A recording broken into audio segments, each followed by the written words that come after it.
take from 10 shopping or subtraction review. Let's do some quick close benchmark review. Pause the video and write the answers on your whiteboard or your notebook. And then push play.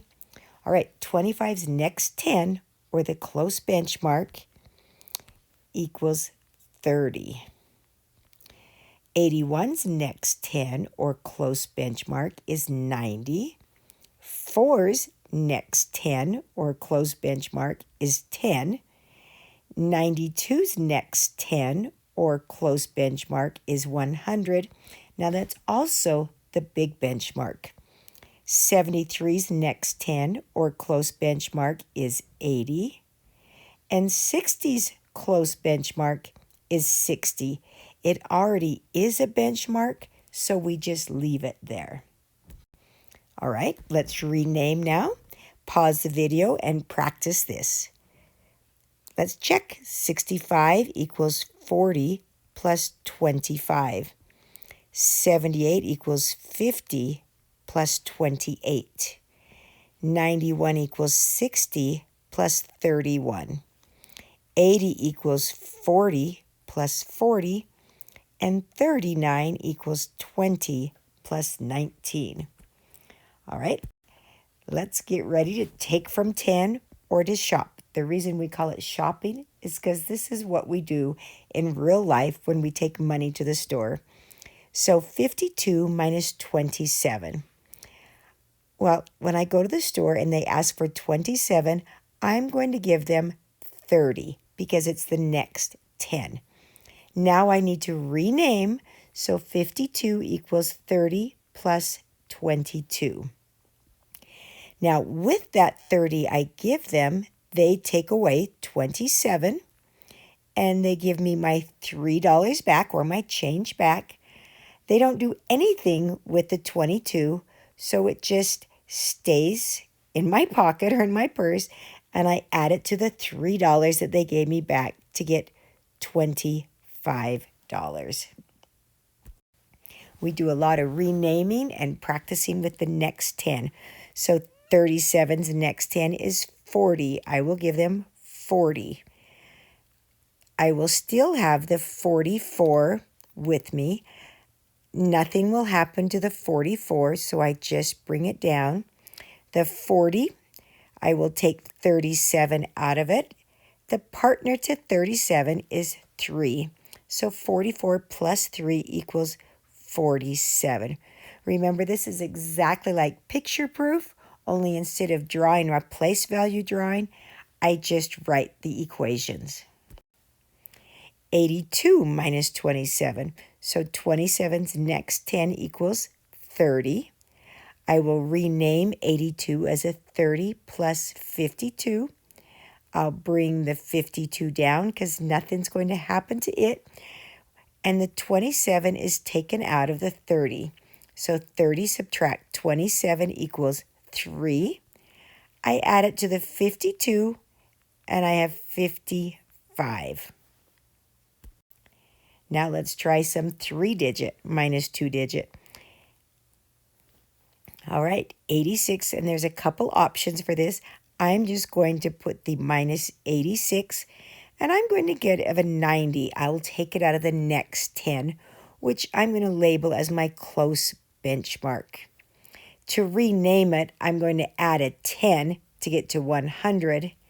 It's kind of like thinking of that number line in my head, and then I will add 152 to get to 252. I bring the 152 down. I bring the 10 down. And 90 subtract 86 is 4 because that's the partner. 152 plus 10 equals 162 plus 4 equals 166. Great. Now, you could have combined both of these numbers up there and just brought them down as a 162. You could even have gone to the big benchmark. Okay, on this one, we'll do the close benchmark. So 170's close benchmark is 170. It is the close benchmark. I always go to the next 100 when I do this, so I'm going to write plus 30. Now I'm at 200, and then I will add 131. This time I will combine them up there and bring down 161. Again, you can bring them both down separately if you like that. 170 minus 170 equals 0. So the answer is 161. So that one, we did it with our close benchmark or the next 10. Now we're going to do the same problem using the big benchmark or the next 100. So we're still subtracting 170, but this time I will go to the next 100, which is 200. Then I will rename by adding 131. I don't do anything to the 131, so I just bring it down. 200 subtract 170 equals 30. Add your two parts together for 161.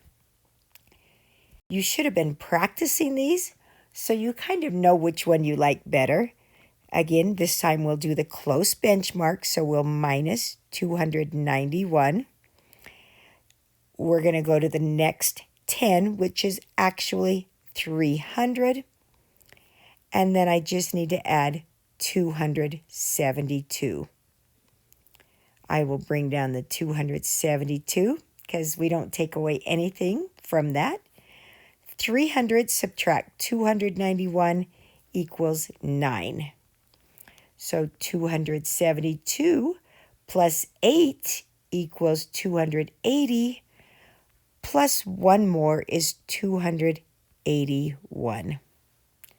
Great job. Now notice, when I went to the close benchmark, it's also the two problems, they're exact benchmark. So as I look at the same, I'm not even going to do it again because the close benchmark was exactly the same as the big benchmark. I would start with a 300, which is exactly what we do. And that happens sometimes. Sometimes they're the same. All right, 637 minus 462. Well, we're doing the close benchmark first. So 462's next 10 equals 470. Now again, remember that number line we're trying to build in our head? I always go to the next 100. So 470 plus 30 equals 500 plus 137. 470 minus 462 equals 8. I'm going to bring these down separately just to show you that that's one way you can do it. And now I need to add all of these together. So 137 plus 30 equals 167. Now I need to add an 8. So I'm going to break that 8 apart into a 3 and a 5. So 167 plus 3 equals 175. Great. The reason we actually had to think a little bit there is because we had enough ones we could subtract. The bigger digit was on the top. All right, now let's do the same problem with the big benchmark. So we're going to subtract 462, but this time we'll go to the next 100, which is 500. We'll add the 137 and just bring it down. Now, to do the big benchmark, you need to know your partners to 100. So 462 needs an 8 to get to 470, and then it needs a 38 to get to 137.